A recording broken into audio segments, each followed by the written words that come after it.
So let's talk about preparing for the exams. You can see that the very first thing I have here is practice, practice, practice.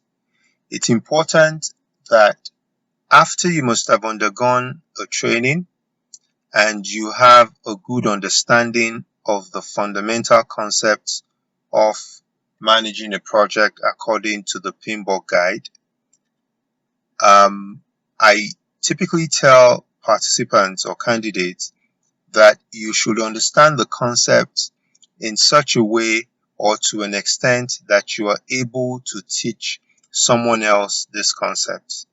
If you have that level of understanding, then you're close to being ready for the exams. However, for you to be sure that you're ready for the exams, you need to do a whole lot of practice. Okay, so you need to practice questions, you need to practice, word questions, calculation questions, and so on and so forth. But the key thing also is that in attempting to practice questions, do not just go and take so many questions from different sources. Limit your practice probably to one or at most two sources. Of course, there are a lot of materials out there as regards the PMP certification exam, but my advice is that you pick maybe just one or at most two, like I said earlier on, and practice extensively. One of the things you also want to do is that you make sure that at least 2 or 3 times you have a sit down and you run through 200 questions. You have a timed practice, running through 200 questions within 4 hours to be able to show or go through that exam experience. Okay, so practice is very important, but practice only after you have mastered and understood the concept very well. You have mastered and understood the concept. You are able to apply the concepts to real life scenarios, because a lot of the questions that are going to be asked in the PMP exams are scenario questions. So it's important that you have mastered the concept, you can apply them to real life scenarios, and you understand it in such a way that you're able to teach someone else. After you have all of that, then you can practice to ensure that everything sinks in. Once you have all that figured out, the exam is going to be a breeze for you. Practice tests help you become familiar with the environment as well as the question layout and the timing. When taking practice tests, focus on the speed at which you complete the questions. You would note if you do a calculation of 4 hours over 200 questions, you will note that you have just about 72 seconds per question. While there are no additional points for completing more quickly than anyone else, so even if you finish the exams in 3 hours or 2.5 hours, you don't get any additional points for that. But it's important that you give sufficient practice, as it helps you to get a good pace that will give you an advantage while at the exams. Obviously, if you're able to finish early, if you're really good at it, you've mastered it. When you go into the exams, you should be able to finish somewhere around the 3 hour mark, and then or 3 hour 15 minutes thereabout. Then you should be able to take some time to go through the questions one more time and dot your I's and cross your T's. Also, you can take the exam tutorial. It can help give you a better understanding of all your options in the environment. There's typically an exam tutorial at the beginning if you're doing a CBT test, for you to familiarize yourself with the exam environment and all of that. It makes a lot of sense for you to do that in order for you to familiarize yourself with the CBT environment so that you don't have any problems going through the exams. Assume when you're doing the exams, like I said, a whole lot of the questions are going to be scenario-based questions. So when you're doing that, assume that the company performing the work is fairly mature in project management regarding the methodologies and processes, and so your questions or your answers should reflect that assumption.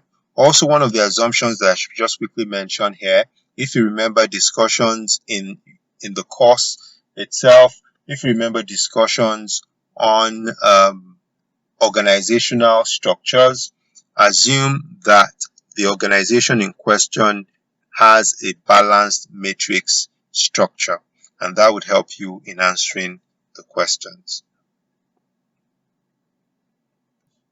Still on exam preparations, and in terms of some of the things you may want to take into the exam halls, even though when you go through your registration process, which includes going in to the PMI website, clicking on PMP credential and filling the forms. Once you fill the form and you submit, the form will require you filling in your educational background, the experience, your project management experience, where you fill in the hours, you fill in the projects you've undertaken, and then also the project management education, which would include filling in the course or courses you have attended and the organization wherein you attended the courses. Then you would submit.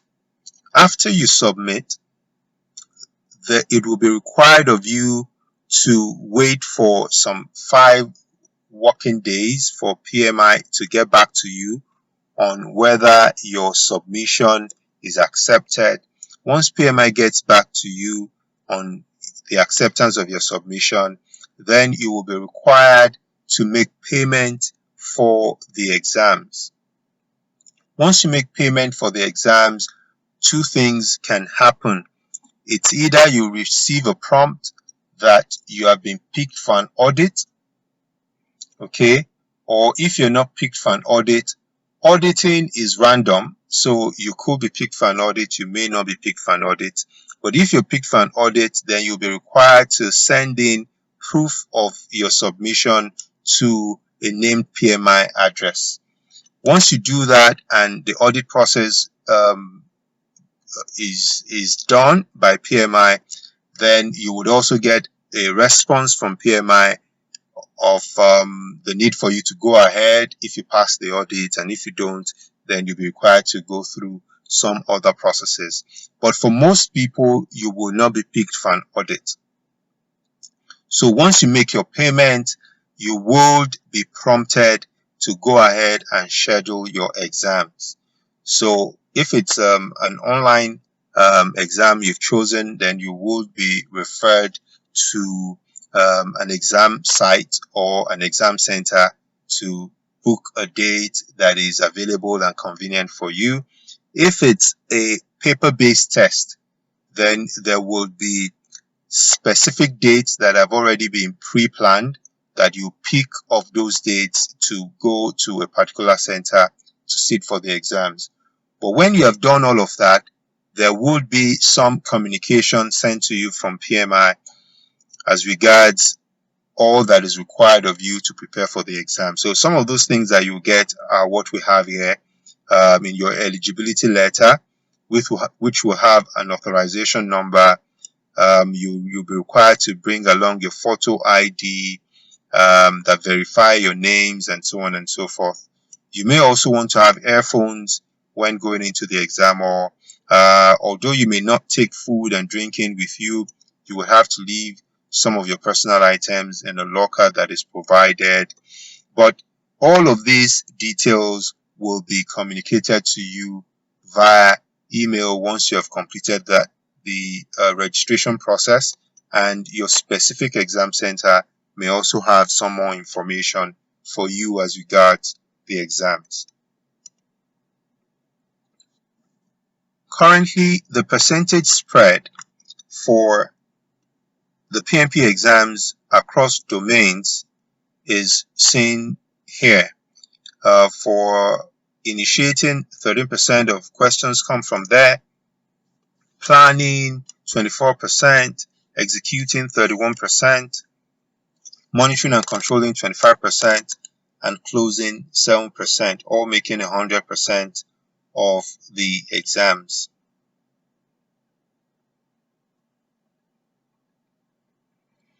Also discussing what is in and out of scope in terms of the exams. The exam tests your understanding of the pinball guide and PMI processes across all knowledge areas, regardless of the ones you use and how you use them at work.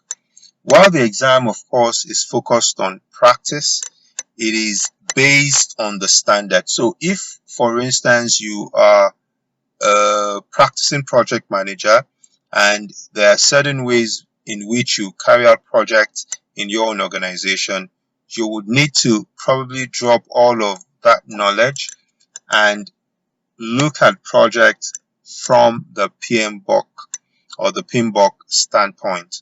Okay, so the exam looks at your ability to know how to deal with processes in situational questions, and you need to know the formulas for each of the knowledge areas. So formulas are important. Things like communication channels, things like earned value management calculations, things like critical path calculations. Also, you need to know the terms and definitions, terms like risk management or risk response strategies, avoid, transfer, mitigate, terms like some of the motivational theories in resource management like Erzberg's, Maslow's, in quality management, for instance, some of the concepts like Duran and Crosby, TQM and so on and so forth, Six Sigma. So all of these terms and definition terms like a baseline, what does it mean of baseline, what is S curve, and all of those things, you need to be familiar with them. Be familiar with how to recognize the definition of a given term as well as recognize its use in a situation. Be familiar with the documents such as charter, work breakdown structure, and how PMI uses these in the methodology. These are a number of things you should be familiar with. Also, be familiar with PMI Exam Nuggets listed below because they are underlying factors in how most of the questions will be presented. So be familiar with the historical information about existing projects and how they can contribute to the corporate knowledge base, future estimating, and organizational process assets. Assume that documentation exists to detail the project so that it could be recreated if necessary. Conduct meetings following the meeting rules listed in the PMBOK. Consider risk when estimating time and cost. Put changes through a formal change control process with appropriate parties reviewing for approval. Use the PMBOK guide processes as PMI describes them in the PMBOK guide, regardless of what you use in your present or past projects and workplace. Some more exam nuggets and things that you need to be familiar with in order to perform excellently in the PMP exams. Don't underemphasize the value of the WBS. Literally all planning stems from it. So the WBS is a key document or key tool in planning your project. So do not underemphasize the importance of it and the value of it. As a project manager, be responsible for delivering the project results in scope, on schedule, and on budget. It's important that you also understand the responsibility of the project manager, and also in answering questions, don't abdicate your responsibility or don't shift the responsibility as a project manager to the sponsor or some other persons. The project manager is responsible for the project, so note that as well. Assume that the company performing the work is fairly mature in project management regarding the methodology and processes. I talked about that before. As the project manager, be responsible for delivering the project results that we also spoke about before. The PMI approach generally calls for a great deal of planning before actual execution of work, contrary to how your industry might address projects. Also, the work of the project is built from the project management plan, which is what the team follows to complete the project, the work of the project. So note that as well. Then fix the problem as soon as possible. Do not let it linger. Remember, all of these are nuggets that are focused on the fact that questions in the PMP exams are scenario based. So this gives you an idea of the thinking behind how you should answer the questions. Ideally, influential stakeholders should be defined before the project starts to ensure that they have had an opportunity to provide input into the project management plan. Don't assume that the project or work is done just because the team believes it is complete. Until the sponsor or the customer gives formal acceptance, there may still be work to do. Understand the roles and responsibilities as defined in the Pinball Guide, regardless of how they are defined within your company. Also, reality is not often addressed in the questions. Therefore, if you need time or money should be no object. As for it should be provided via the project sponsor. Another key nugget is the quick reference list, which I'm going to discuss in the next slide. The quick reference list is important because you have an exam that is 4 hour long, and then it's also an exam that could be tasking in terms of brain work because you are making decisions, because a lot of your questions are scenario questions, and so you're making a lot of decisions. Based on that, it may be a good idea for you to make what I call a quick reference list or a QRef list.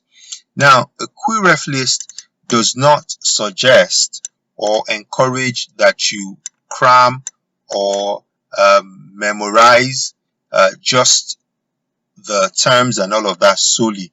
First, understand, like I've said, understand the concept enough to teach it. So a quick reference list or QRef list is important information that you write down as you are beginning your PMP exams. It is recommended that you write down your QRef list during the tutorial of the exam. So once you're seated, you've dropped all of your personal items, you're seated in front of the system and you're about to start the exams, you would have 15 minutes to take the tutorials. So the tutorial is in the first 15 minutes before your 4 hours actually start. So within this 15 minutes, you can quickly put down those things that you would like to quickly remember. So they could be formulas, they could be relationships, maybe some terms, and so on and so forth, that are things that in the course of the exams you would need to remember in order to answer questions. And so while you're taking the exams, you don't want to keep tasking your brain, heavily to remember these things. So you can quickly just put them down so that when the need for them comes up during the exams, you can just refer to the things you've put down immediately you came into the exam hall, and then it becomes a bit easier for you. Every QRef list is personal and relates to key items you feel you would need at your fingertips as you go through the exam questions. Here are some examples of QRef list items. So you may want to put down earned value formulas, including the table that we had in the cost chapter with some of these formulas, percentages for 1 to 6 sigma, present and future value formulas, cost estimating range table, forward and backward pass formula, slack formula, risk response strategy, that's your CATM, types of power for the project manager. You remember reward power, penalty power, formal power, reference power, expert power, organizational structures, framework, that's your functional to projectized and to balance matrix and composite and all of them. Conflict resolution types like, confrontational, smoothing, avoiding, withdrawal, and so on and so forth. Level of Maslow's hierarchy, also maybe the process table with your processes and all of that. But the basic thing is you must have an understanding of these things in order to be able to apply them. But it may be a good idea to have this list as a reference in the course of taking the exams. Another concept that you may want to watch out for in the exams is what I call the brain block or the wall. One is said to have a brain block at the point where you find it more difficult to think through the questions because you have 200 questions over 4 hours. There is the likelihood that somewhere in the 2.5 hour mark, you begin to get a bit of fatigue. Okay, and so it becomes a bit more difficult to think through your questions and make decisions. It says practically everyone who takes the exams eventually hits the wall. Some won't hit it until after leaving the test environment, but most hit it sometime during the exam. But the key thing here is that if you are adequately prepared and you truly understand these concepts and you are familiar with the questions and you've done a lot of practice and you are comfortable with the exams, it will be difficult for you to hit the wall. So how do you avoid hitting the wall or having brain block? Ensure that you are well prepared and you are comfortable with the material. So let's see some recommendations we have on minimizing or eliminating this phenomenon.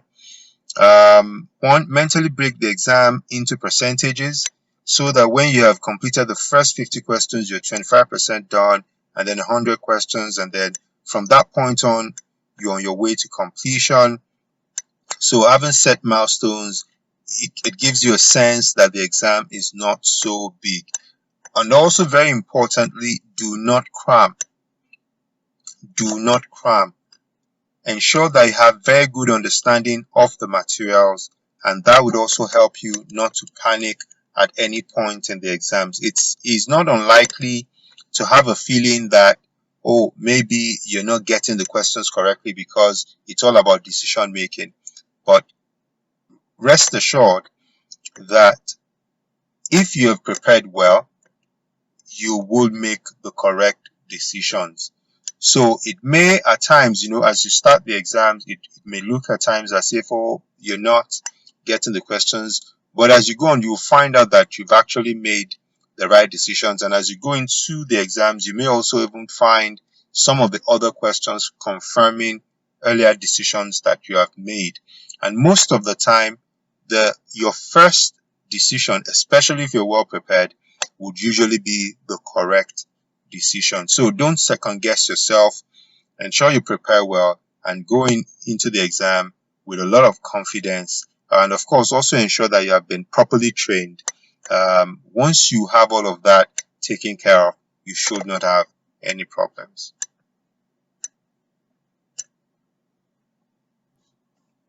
Finally, on doing well in the exams, there's also the opportunity, especially if you're doing a computer-based test, to mark questions. And if you're doing a paper-based as well, you of course can leave some questions unanswered and go on to the next question and the next one, and then you come back to the question that you left unanswered. Very important thing here in doing that is that don't leave too many questions unanswered. Reason is that a lot of the questions have to do with making decisions, and you're usually better the first time around in making a good decision than when you come back, because when you come back, you're more fatigued.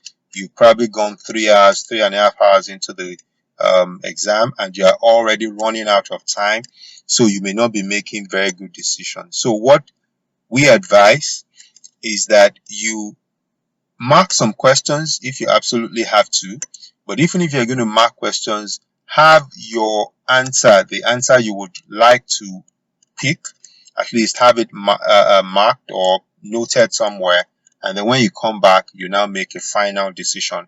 But don't leave too many questions unanswered in your first run, okay? Because if you do that, like I said earlier on, then you're pressed for time.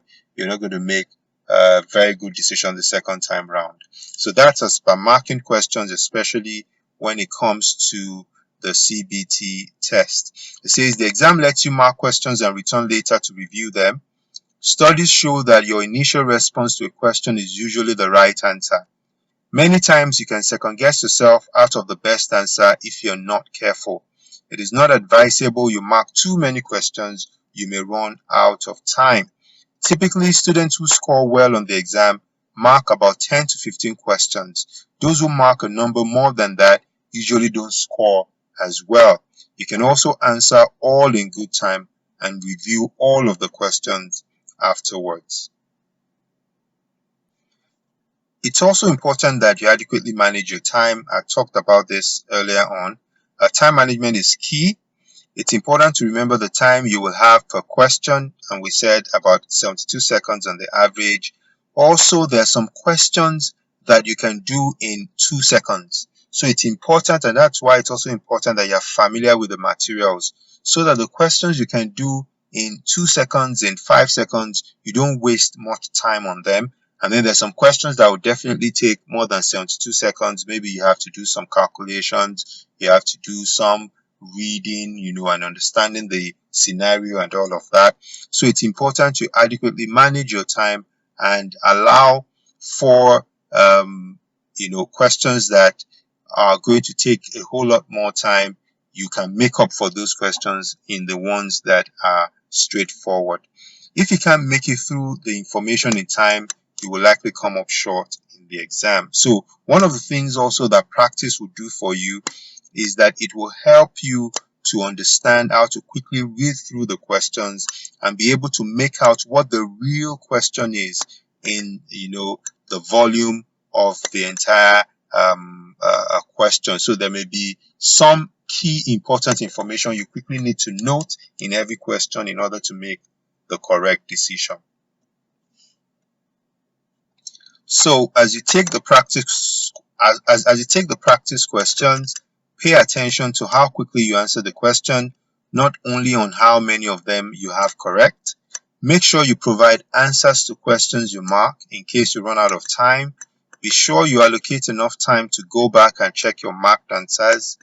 Go through all the questions in about 2.5 hours before reviewing your marked question. Like I said, on the average, most people will go through it in about 3 hours thereabout.